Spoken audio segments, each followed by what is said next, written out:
Hello again. Good afternoon, and welcome back to another episode of MapleBased podcast.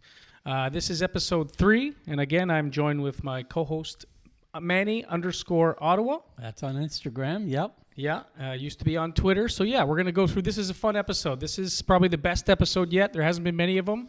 But this one should be fun. So it'll be a little bit of a walkthrough now that COVID has gone to the pandemic stage, to the endemic stage. And on the way out, we're going to kind of reconvene over the last couple of years, do some comparisons and some cost-benefit analysis.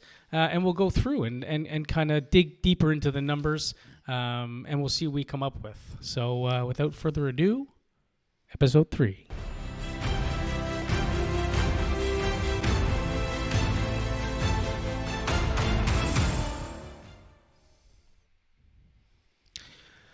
Okay, so yeah, we're back. Dad, I'd like you to give a little introduction here before we dive into this one.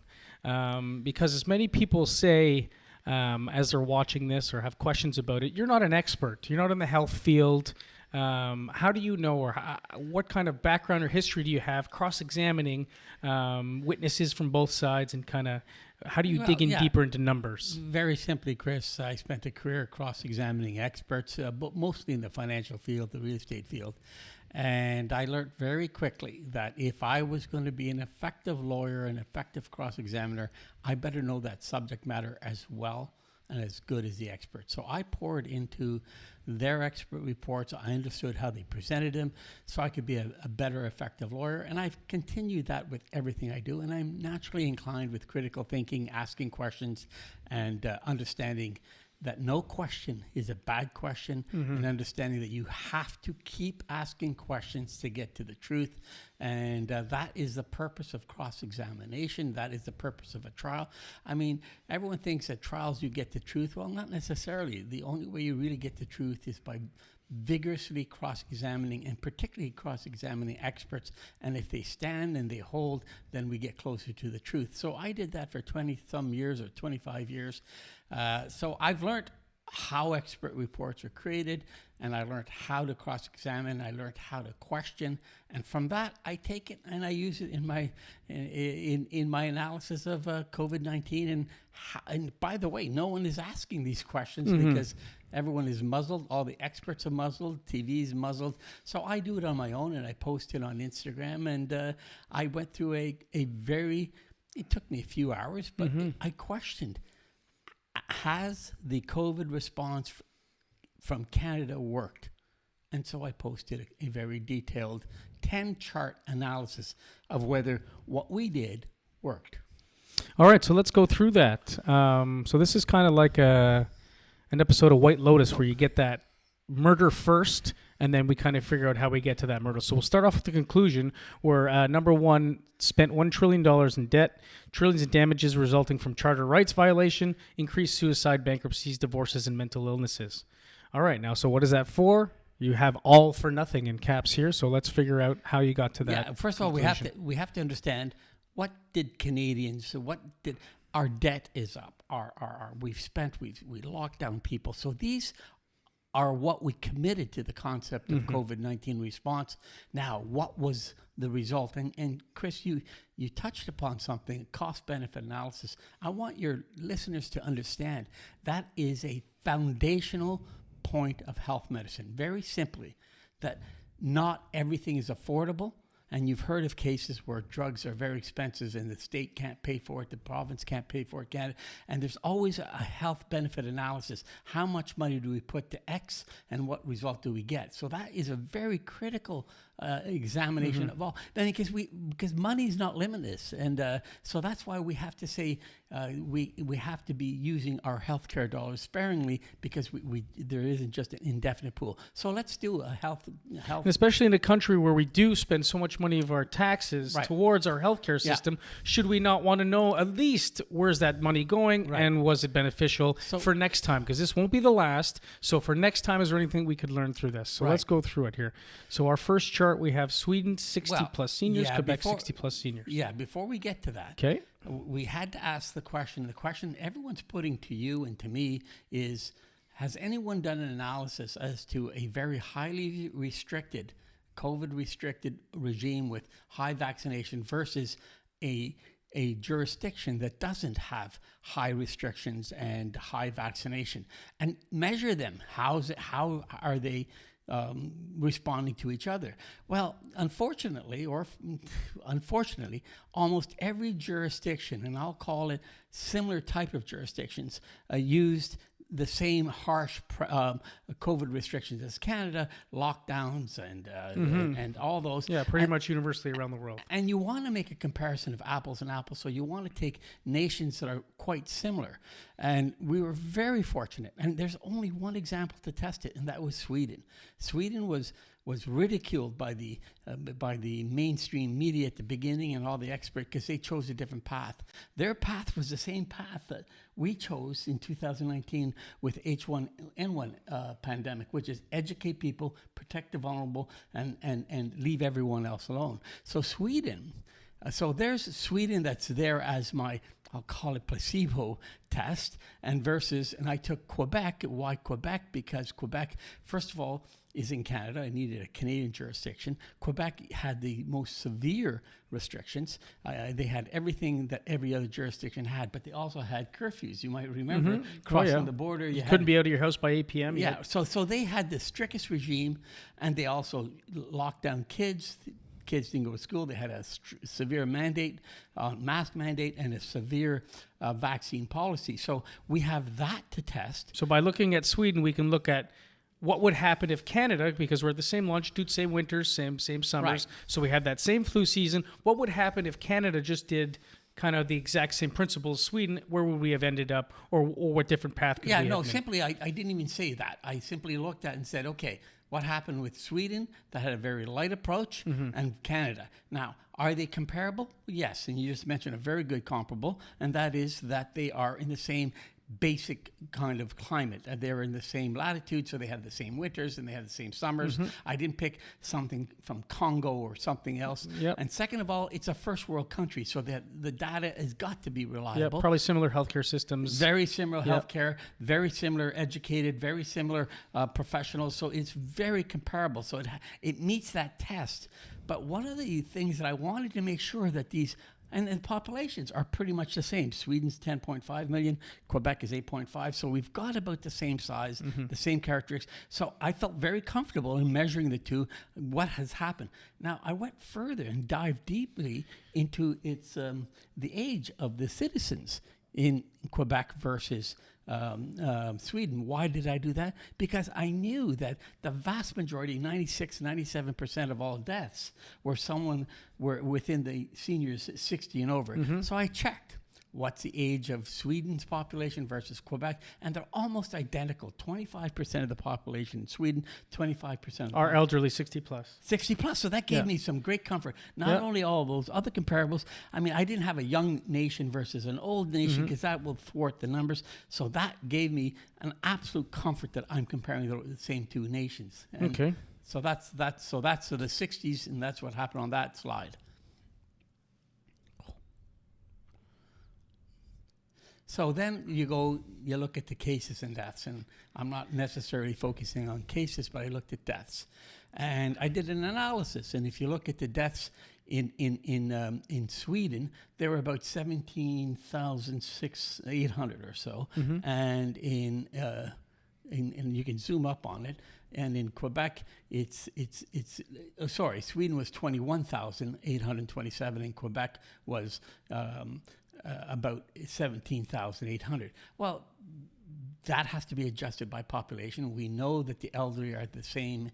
So by adjusting for population, 8.5 million Quebecers versus 10.5 million Swedes, there are 24% more Swedes than there are Quebecers. So then you simply multiply the deaths in Quebec, 17,800 by the 1.24% to get it to the same as Swedes, and you get to very close. In fact, 100 more deaths in Quebec than there were in Sweden. And there, I set out the calculation there, and for those who can do the very simple math, that there's so there's the first instance is that, wow, This one, So Quebec had more deaths. yeah, slightly more. I mean, you Yeah, know, okay. Even if it's comparable, and this Yeah, is throughout the whole right.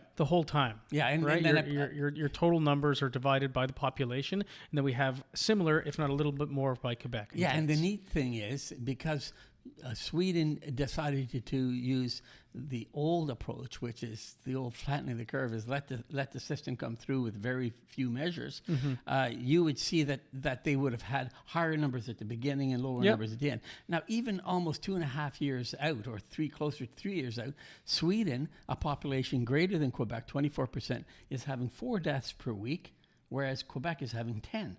And this is currently right This now. is right now the last data that I could get. So that tells you that it's really still, I mean, if I do this analysis maybe 6 So months. your 7-day average here is 4. Yeah. Your 7-day average here is 9. Yeah. So there's twice as much, but remember the population is 24% more. Yeah. So in fact, it's like 2.5 times as much. Yeah. So right now, as we stand, people in Quebec are dying 2.5 times as much more than Sweden from COVID, and generally they're all over 65 and so on. We know that. So that tells you that Sweden's approach, by dealing with it early and quickly, as we did with every other virus, it seems to be working in the past and in the future. So let's go to the next one then. And this is, are these COVID deaths, just to These are clarify? absolutely only COVID deaths. COVID deaths. Yeah, and of course, I didn't take into account. All-cause mortality? Yeah, that's another thing. So I looked at the vaccination because people were asking, well, in Quebec, there was a severe mandate for vaccines. You lose jobs, you can't travel. I mean, you couldn't even buy liquor or alcohol at one time. Yeah, you couldn't go through a grocery store. You couldn't go through a It was- hardware store. right. You'd have to be escorted. So it just that- disincentivized people to Yeah, go outside. that forced people into vaccination. They were mandated. So I looked at the total vaccination. Sweden had 22.7 million, and Quebec, ironically, had the exact same number of vaccines. Okay, now obviously the That is population. funny. It is. The numbers are identical. It's almost like, and if you look at the population of Sweden is 24% more. So reversely, some 24% people got less vaccinated in Sweden. Now, if you think about it, Chris, Quebec is close to 85% vaccinated. Sweden's around 68, 69, I don't know.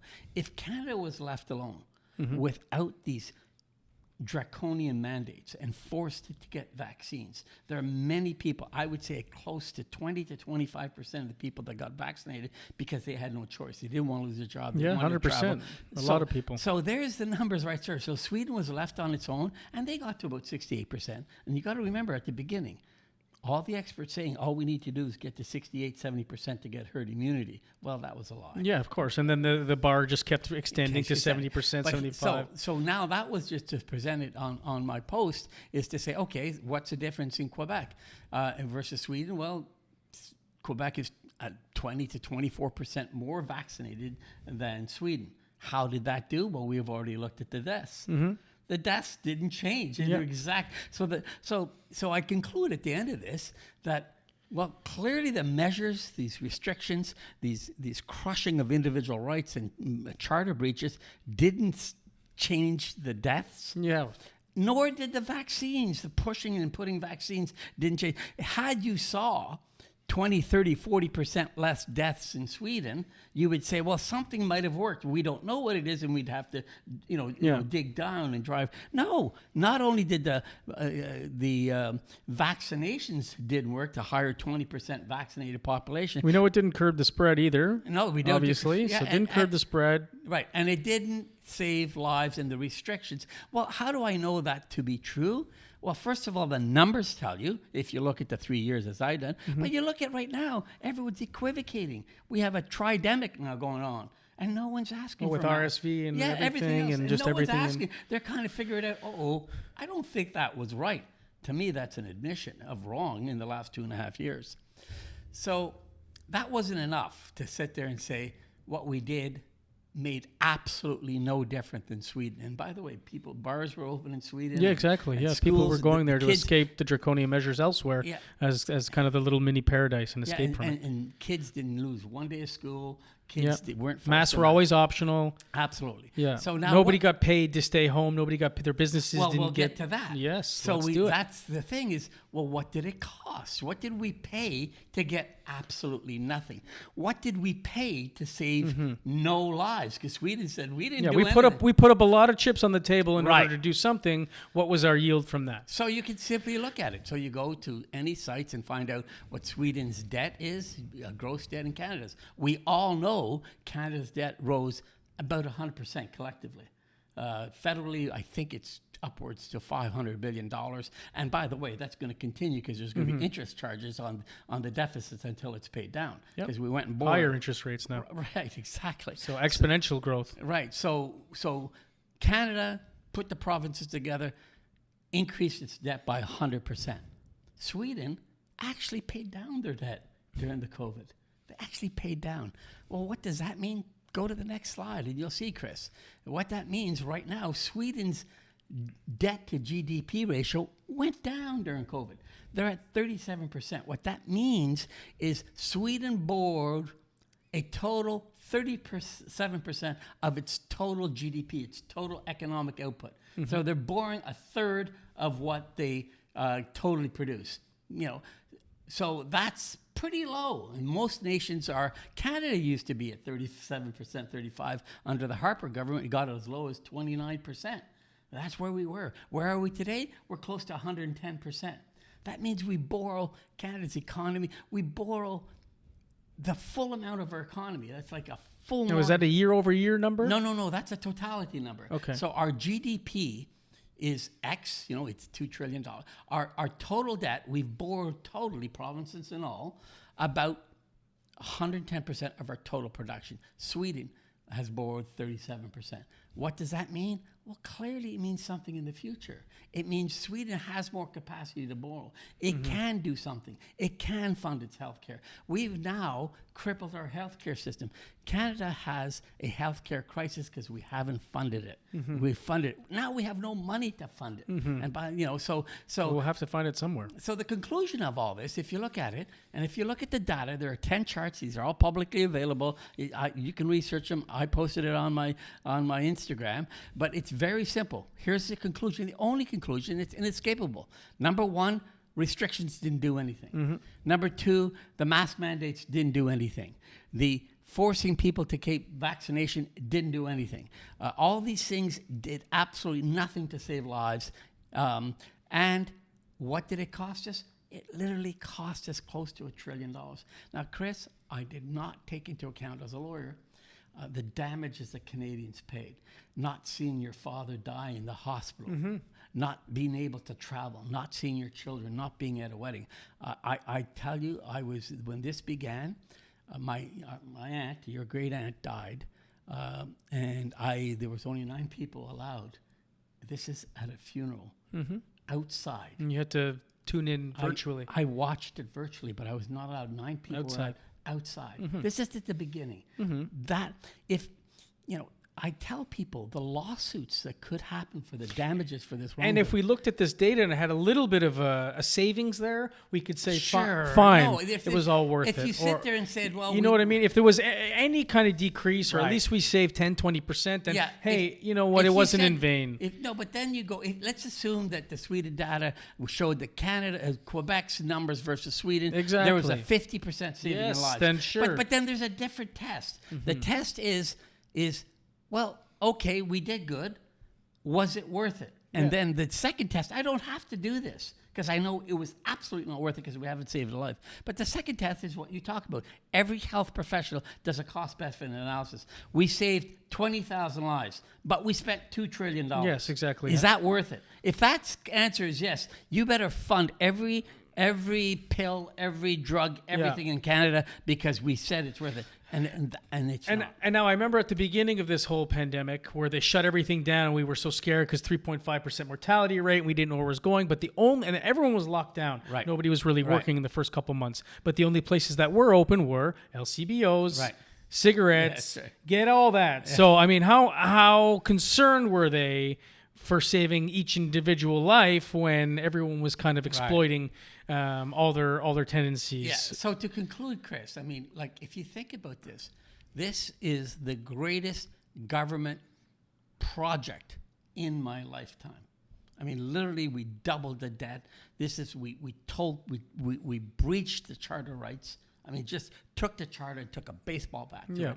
And then at the end of it, you would simply say, of course, everyone, media, everyone is going to do an analysis, say, was all this worth it? No one has. No one's even tested. Yeah, exactly. And the whole concept. Maybe it's coming. Yeah, well, you hope. I did it. Yeah, exactly. But the whole concept of follow the science is follow the science. Mm-hmm. Did it work? And we're so lucky that we had Sweden that kind of went a different direction and didn't listen to the what I'll call the hysteria of everyone else. And we have Sweden to test what we did was right. And if you follow the science and follow what happened in Sweden, we spent $1 trillion, we destroyed the charter, we destroyed millions of lives, and we got nothing. You got nothing back for it.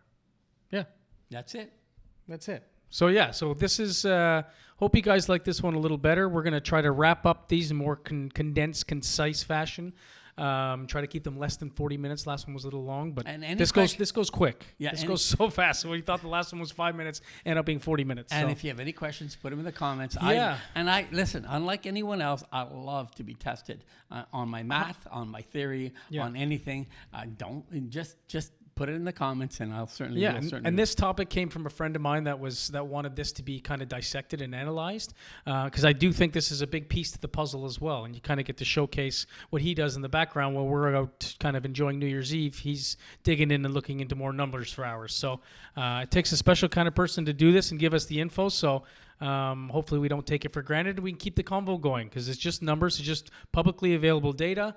And so let's all just use that instead of just our own feelings and kind of where we need to be instead of real information. And that's what MapleBased is. That's it. All right. Okay, well, thanks again for tuning in. Hope to see you next time.